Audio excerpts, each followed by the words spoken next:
Jadi sampai segitunya guru-guru kita memandu, makanya terus dilatih dzikrul ghafilin, dilatih apa supaya kalau kita biasa pergi kembali misalnya, rombongan kembali, mungkin kita istighfar. Buat sekali-kali rombongan datangin khataman Quran, datangin acara-acara, sehingga ada perbandingan. Nah, setidaknya saat kita salah itu tidak status, tapi zallah bawaan manusia. Tapi status kita adalah faman kanat hijratuhu ila Allahi wa rasulih fa hijratuhu ila Allahi wa rasulih. Nah, kemudian kenapa itu menjadi perilaku masif di seluruh dunia? Kalau khataman justru ditutup oleh awal Baqarah. Kan agak aneh khataman kok ditutup dengan permukaan atau permulaan. Ya. Itu terus beliau ini di beberapa kitab diterangkan anna rajulan qala ya Rasulullah ayul a'mali afdalu. Amal terbaik itu apa ya Rasulullah? Qal alaika bil halil murtahil. Terus wa ma halul murtahil? Qal sahibul qur'ani kullama khalla irtahala. Amal terbaik itu adalah amal setelah selesai ingin melakukan lagi. Apa itu? Orang yang menghafalkan Quran atau membaca Quran atau khataman Quran setelah selesai langsung dimulai lagi. Nah, ini di sini diartikan kullama faragha min khutmatin syara'a fi ukhra. Jadi satu khataman selesai kemudian lanjut lagi. Ya kan kalau kita misalnya orang kaya ke Singapura wisata, kan langsung mungkin sudah punya brosur lagi, mungkin mau ke New Zealand atau apa. Kenapa pas urusan khataman ndak itu? Jadi manusia itu yang benar gitu. Jadi ya kira-kira gitu. Jadi ini teman-teman yang sedang khataman, bahwa perilaku Anda sudah benar. Memang mulai dulu zaman Rasulullah SAW sampai sekarang memang justru khataman itu ditutup dengan wa ulaika humul muflihun sebagai bentuk komitmen kita bahwa kita ingin memulai lagi, bukan berakhir di situ. Saya kira demikian. Assalamualaikum warahmatullahi wabarakatuh. Pertanyaannya curhat ini Gus. Jadi yang pertama, beliau ini muhibinnya Gus Baha, jadi langsung kita tayangkan supaya bisa face to face begitu dengan Gus Baha. Yang pertama yang ditanyakan mengenai bagaimana kunci istiqomah Gus. Tentunya dalam hal kebaikan dan menyebarkan kebaikan-kebaikan di sekitar. Yang kedua, bagaimana caranya meningkatkan atau keluar dari situasi atau permasalahan apapun itu. Mungkin itu Gus. Mungkin mohon pencerahannya. Enggak tafsirnya jiran sendiri. Itu yang kita catat Gus. Ini kesurupan nih. Silakan Gus. Ya, terima kasih Mas Haidar. Bismillahirrahmanirrahim. Kalau rumus istiqomah paling mudah itu kata Imam Nawawi dalam kitab Al-Majmu' itu adalah keputusan ilmu. Kalau keputusan nafsu itu kita nggak mudah istiqomah. Imam Nawawi mencontohkan begini, misalnya habis maghrib kita istiqomah baca Yasin. Itu cara pemaknaan itu baca Yasin itu kebaikan. Sehingga nanti kalau kita batalkan karena anak kita sakit atau karena ada orang tua kita sakit, kemudian kita ke rumah sakit mengantarkan, ini juga tidak mengganggu istiqomah baca Yasin. Karena maknanya adalah baca Yasin kebaikan, ditinggalkan untuk kebaikan yang bentuknya lain. Jangan seperti istiqomah versi ghairu ahlil ilm yang dikatakan orang-orang yang tidak ahli ilmu. Sehingga kadang cara berpikir, ya tetap maca Yasin senajan to makmu wis kejet-kejet gitu. Nah, itu akhirnya kan kayak Islam itu jadi sadis. Jadi demi istiqomah meninggalkan ibadah sosial. Maka banyak ulama mengatakan istiqomah itu ya kebaikan ke kebaikan yang lain, kebaikan ke kebaikan yang lain. Makanya saya bilang istiqomah itu adalah keputusan ilmu. Itu kata Imam Nawawi. Sehingga dalam banyak hal saya beri contoh. Hidup ini baik apa enggak? Ya baik, karena hidup ini menjadi mazru'atul akhirah. Referensi kita masuk surga dan neraka itu berdasar kehidupan sekarang ini. Berarti hidup ini spesial. Kita surga ya diputuskan ujian di kehidupan ini, neraka juga iya. Berarti kehidupan ini spesial. Tapi suatu saat kita pasti mati, dan mati itu baik enggak? Ya baik. Baiknya di mana? Ya kamu sudah tidak bisa maksiat lagi. Sehingga Nabi itu cara berdoa itu indah sekali. Allahumma ahyini ma kanatil hayatu khairan li wa tawaffani ma kanatil wafatu khairan li. Allahumma ij'alil hayata ziyadatan li fi kulli khairin wal mauta rohatan li min kulli syarrin. Segampang itu Nabi melihat kehidupan dan mati. Mengajarkan kita, tentu mengajarkan kita. Ya Allah, jadikan hidup ini, anggap saja saya ini masih menambah budi-budi kebaikan. Kalau saya mati, anggap saja ini berakhirnya semua maksiat saya. Mungkin sekarang kita ada zina, mungkin sekarang kita ada korupsi, tapi potensi itu tetap ada. Yang bisa mengakhiri potensi itu apa? Ya mati. Maka mati itu tidak problem bagi orang-orang baik. Kalau sampai anggap problem berarti agak kurang baik. Jadi sehingga ya hidup itu ya biasa, mati. Saya ini termasuk kiai muda yang nggak mati takut mati, ya biasa. Hidup ya mau, mati ya mau, ya biasa aja. Karena begitu indah ajaran Nabi. Ij'alil hayata ziyadatan li fi kulli khairin wal mauta rohatan li min kulli syarrin. Dan kalau ada kematian berarti anggap akhir dari segala keburukan. Maka berkali-kali saya ngomong, orang-orang alim dulu itu sudah pinter. Kalau ada badan narkoba, penjahat mati, itu tetangganya tetap disuruh bilang, ini orang baik, dia saksikan dia. Tetangganya protes semua, baiknya di mana orang nakal gitu. Padahal kiainya bilang baik kan sudah mati, tidak bisa apa-apa sudah. Artinya ada sisi kebaikan dalam kematian, yaitu segala keburukannya, bahkan potensi keburukannya menjadi berakhir. Jadi masalah nikmat juga gitu. Orang berharap bisa hidup itu sesuai rencananya. Tapi ketika dapat musibah tidak siap. Tapi apa panduan Nabi? Ajaban li amril mu'mini inna amrahu kullahu khairun. In asobatun na'ma syakara fakana khairan lah. Wa in asobathu dharra sabara fakana khairan lah.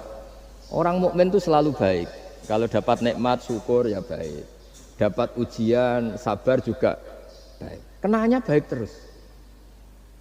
Makanya saya berkali-kali bilang, hubungan dengan istri itu ya gampang. Saya berkali-kali bilang, kalau pas harmonis ya baik, namanya harmonis ya baik. Pas tukaran juga baik. Ibadahnya tinggal sabar. Dulu banyak orang jadi wali itu karena istrinya cerewet. Jadi termasuk resep jadi wali itu istrinya cerewet. Kalau secara ekonomi saya sering bilang, kalau harmonis malah minta ke mall, kalau sedang tukaran malah enggak, murah tukaran sebetulnya. Artinya orang dulu itu ngelola kehidupan itu gampang sekali. Bodoh juga gitu, saya pernah ada civitas akademika dari UGM cerita saya. Biasanya kampus-kampus besar kan menghormati orang yang prestasi. Saya bilang ke beberapa profesor, ya cocokkan lah, kalau dalam pandangan kiai gimana Gus? Ya anak-anak yang enggak pinter itu ya bagus. Barokahnya enggak pinter masuk desa-desa tertinggal, akhirnya menghidupkan di desa tertinggal. Kalau pinter inginnya di Jerman, terus dapat beasiswa, malah kadang-kadang enggak mau pulang. Barokahnya enggak pinter mau di desa-desa terbelakang, akhirnya merata pembangunan di Indonesia. Di dunia kiai juga gitu, kadang yang alim paling jadi ketua MUI atau apalah. Barokahnya enggak alim dia di desa tertinggal, kelasnya pendiri masjid. Artinya kalau dalam pandangan Islam itu semua itu ada hikmahnya. Jadi Allah bikin orang ada yang bodoh itu sudah direncanakan. Barokahnya bodoh itu mau di desa terbelakang. Kalau enggak bodoh enggak mau dia. Ya itu cara Allah untuk menyebarkan kebaikan.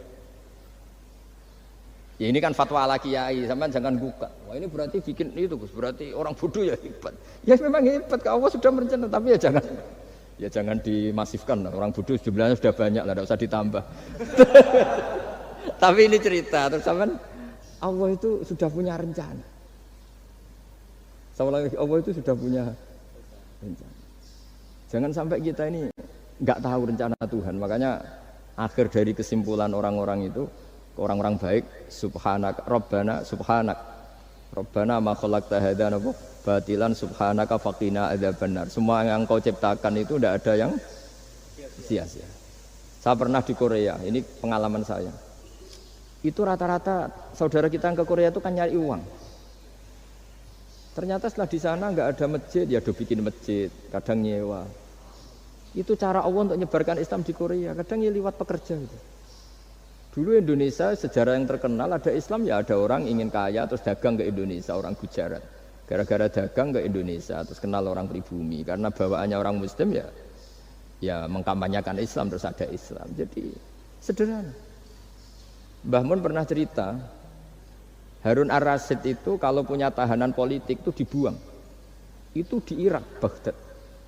Buangnya di mana? Di Fakfak, di Irian Jaya. Makanya di Fakfak itu banyak imigran turunan apa? Arab. Itu dulu itu rival politiknya Harun ar-Rasyid. Ketika di sana melihat orang Irian tuh pakai koteka itu bilang Urian terus jadi Irian itu. Urian itu maknanya apa? Telanjang. Jadi bahasa Arabnya telanjang itu apa? Urian itu telanjang, jadi Irian ya. Itu ya barokahnya buangan politik ya, tapi bukan tahanan kriminal, tahanan politik dibuang di sana, kemudian ada Islam di sana. Itu cara Allah. Begitu juga Islam di Eropa. Kadang dibawa mahasiswa yang dulu ketika di Indonesia agak kepikiran jadi kiai. Barokah kuliah di Eropa malah jadi kiai. Mereka nggak ada saingannya. Nggak ketemu saya lah kira-kira gitu. Kalau di sini kan nggak bisa jadi kiai. Artinya sudahlah Allah itu nggak usah diajarin gitu. Makanya Allah pernah ngendikan kul atu alimuna wa bidinikum. Aku itu pangeran, ora usah warai carane beragama. Nah kita sekarang ini beragama tapi ngajari Allah. Harusnya Islam tuh gini ya Allah. Pangeran mbok warai. Makanya rata-rata dunia ulama itu dunia minum ide di bab itu. Karena harus yakin agama ini milik Allah pasti diurus Allah. Allah tidak usah diguruin gitu. Tapi kalau kita kan nggak ingin punya konsep. Organisasi apa, forum apa, untuk mengembangkan apa. Ya itu bagus lah namanya ikhtiar itu. Tapi kalau di dunia ulama itu malah enggak. Karena Allah punya cara sendiri untuk menyebarkan.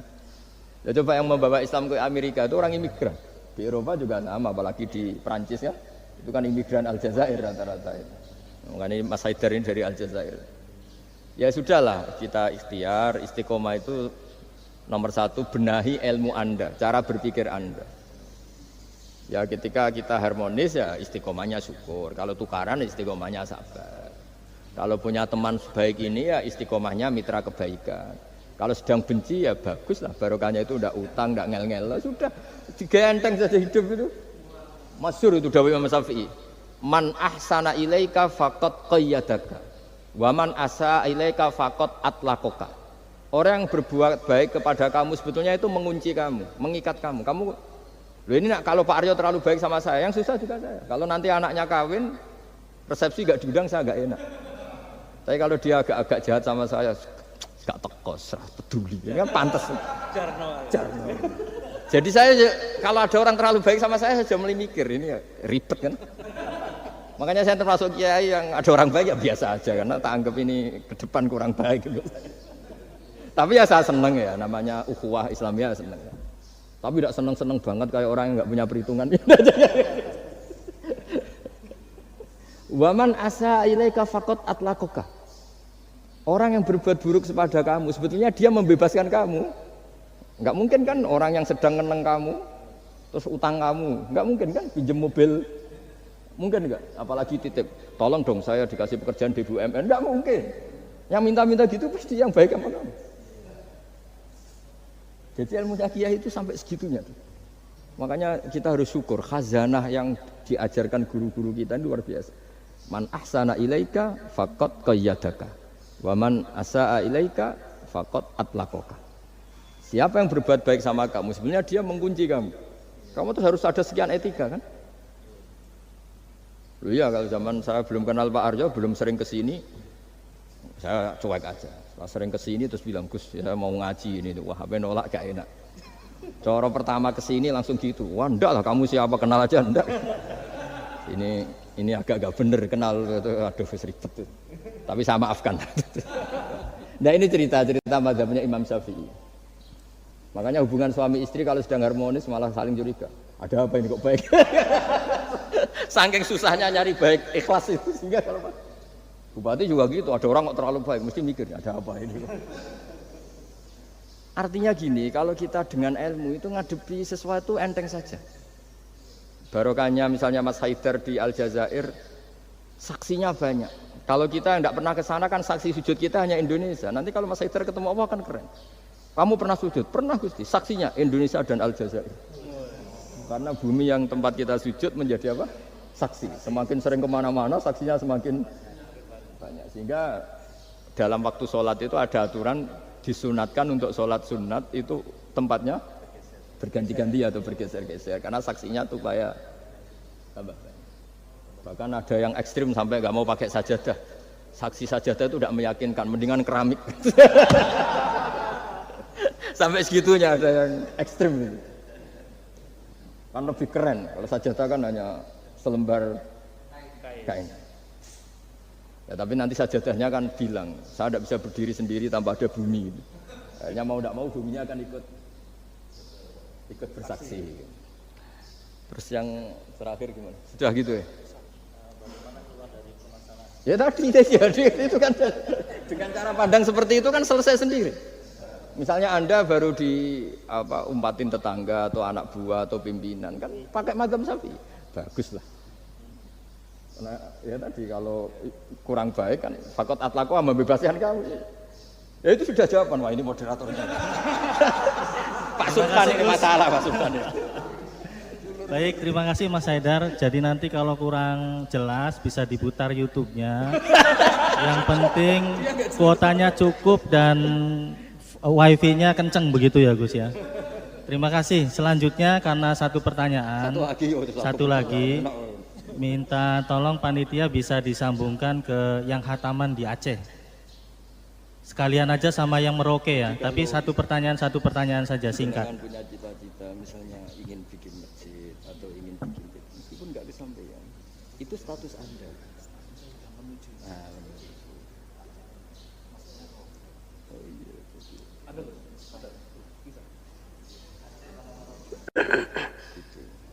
Bismillahirrahmanirrahim. Assalamualaikum warahmatullahi wabarakatuh. Assalamualaikum warahmatullahi wabarakatuh. Aceh. Alhamdulillah, bersyukur kepada Allah, salawat pada Rasulullah sallallahu alaihi wasallam. Allahumma shalli ala sayyidina Muhammad wa ala sayyidina Muhammad. Yang kami hormati Gus Baha, kami dari Aceh insyaallah akan bertanya mengenai mungkin tidak jauh beda dengan Aljazair. Kami dari anak-anak muda di proyek, jadi kami minta ininya Gus, tips-tipsnya agar kami anak-anak muda ini agar istiqomah dalam kebaikan dan juga menyebarkan kebaikan di lingkungan proyek kayak gitu.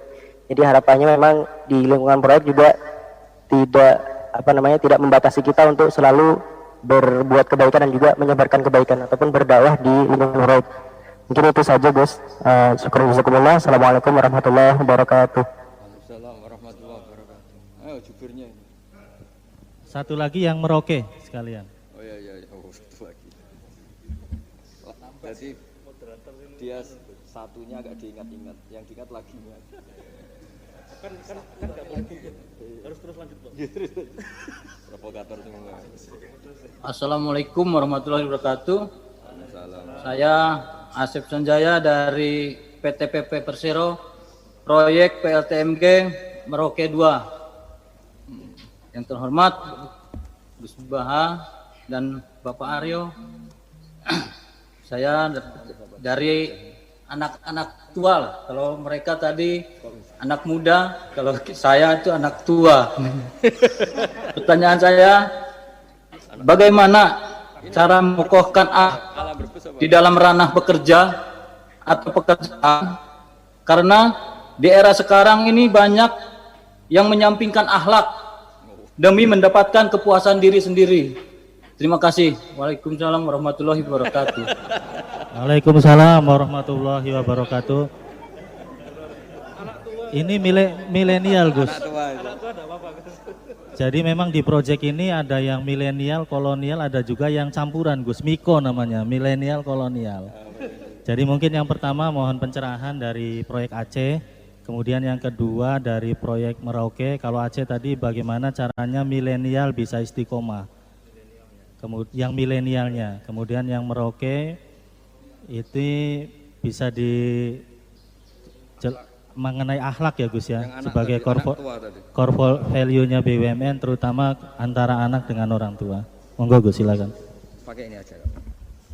Bismillahirrahmanirrahim. Sesuai disiplin yang saya tekuni yaitu ilmu. Seperti yang saya jawab pada Mas Haidar tadi dari Aljazair. Untuk yang Aceh juga sama.